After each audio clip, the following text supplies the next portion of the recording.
Hello fellow World Tech employees, my name is Madeline Stewart and today we will be discussing business etiquette in India.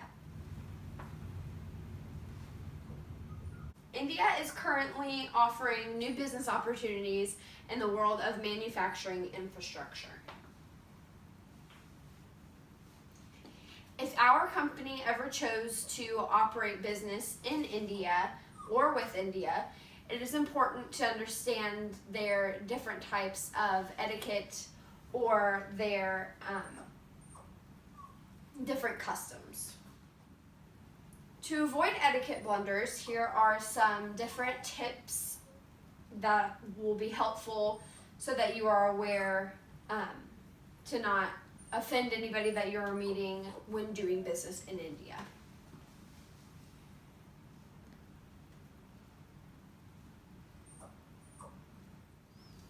Language. The two official languages of India are Hindi and English, but the official language of the business world is English.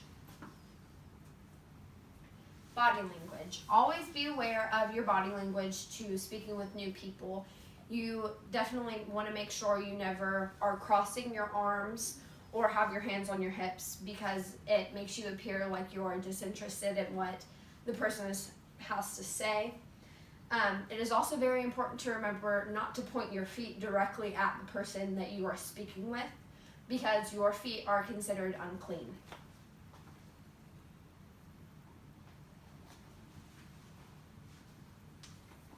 It's also very important to be vigilant of sustained eye contact. Avoid keeping sustained eye contact with somebody of a lower class. And it is also important not to keep sustained eye contact with a person of opposite sex.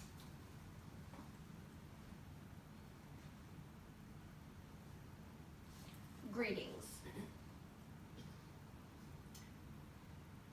Introductions. It's also important never to introduce yourself to the person that you are meeting for the first time because there is so much value placed on personal relationships in India. You want to have somebody that is a mutual acquaintance to introduce you because it puts you in good standing with the person that you will be talking to.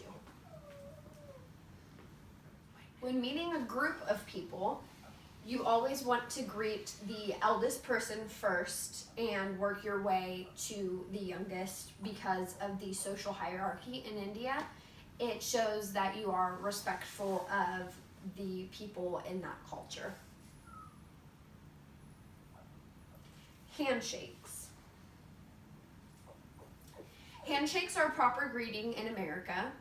It's customary when you are first meeting somebody to introduce yourself and to extend a handshake as a form of respect. But in India, it is very important to remember never to extend your left hand because just like your feet, your left hand is deemed unclean. And it is also not customary to shake hands with somebody of the opposite sex.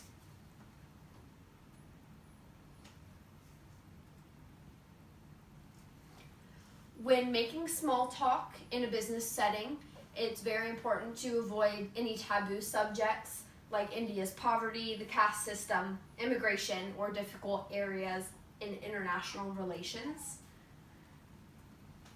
As an alternative, you can talk about maybe sports. A lot of Indian people enjoy watching cricket.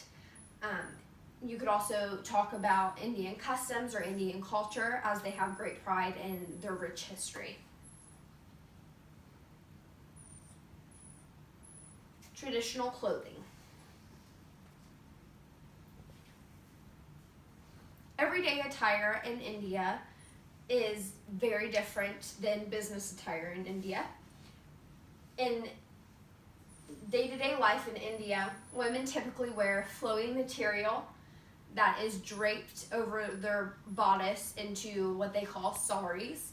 The material is typically draped over their shoulder and then tied around their waist and tied in the back.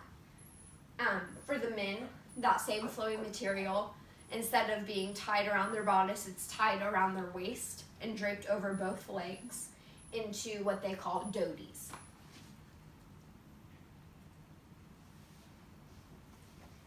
In the business world, India typically likes to take more of a Western approach. Women, instead of wearing saris, the traditional clothing of India, they will wear pantsuits or long skirts like we would typically wear in business society in the United States. Same goes for men. Men typically wear suits and ties.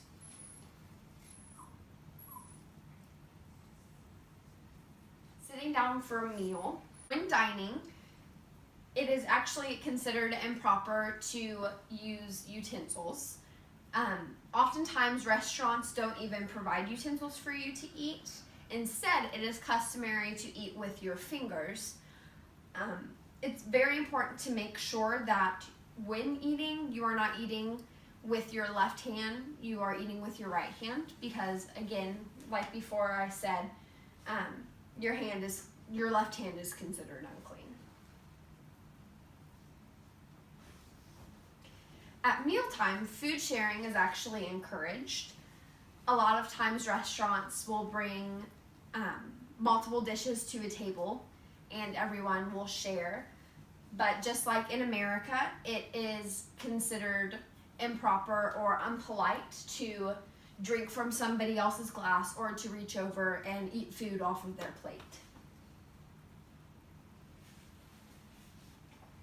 Using best manners is also important. In the United States, it's customary to thank the person who prepared your food after the meal.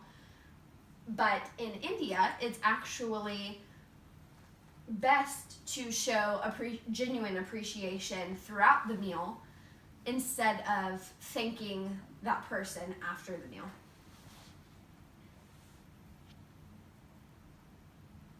Time management. In India, arriving on time or early is actually bad manners. In America, we're accustomed to arriving on time or early, but in India, arriving on time or early is considered improper or bad manners. Instead, when you are arriving, make sure to arrive slightly late.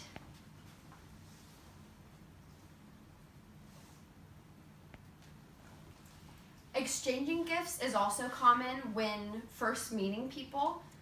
A lot of times people will exchange their business cards, or even sometimes they'll exchange small gifts like sweets or tokens of appreciation.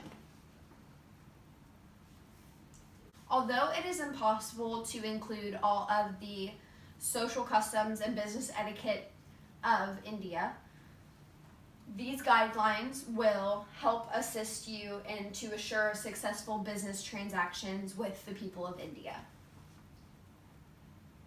For this presentation, the sources I used are as follows. At this time, I would like to open the floor for any questions that anyone has. Yes, Madeline, I have a question regarding left hand. I'm left-handed, and my concern is, if I'm dining in a situation where I'm dining, do I need to try to be cognizant of that and use my right hand? That's actually a very good question, but unfortunately, despite which hand is your dominant hand, you still have to abide by the customs of India while in India, and you have to use your right hand because the left hand is unclean. Madeline, on the subject of introductions, how would I actually address someone that I'm being introduced to? That's also a very good question. The proper way to address them would be to use their title in addition to their surname, unless you have special permission from them to use their first name. If there are no further questions, I would like to thank you all for your participation in this presentation, and I hope that these tips and suggestions will be helpful when conducting business in India. Again, thank you.